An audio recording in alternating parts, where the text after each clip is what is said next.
فراموش نکنید که کمک بکنید. این استودیو خرج دارد عزیزان من، خرج. خب پول باید بدیم که این استودیو چراغایش روشن بماند.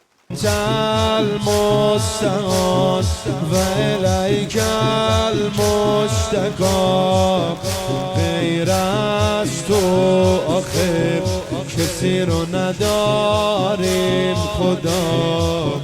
کی میشه بیاد دوای غم و درد ما؟ بگو الغوث الامان العجل صدا همشین ماشالله الغوث الامان العجل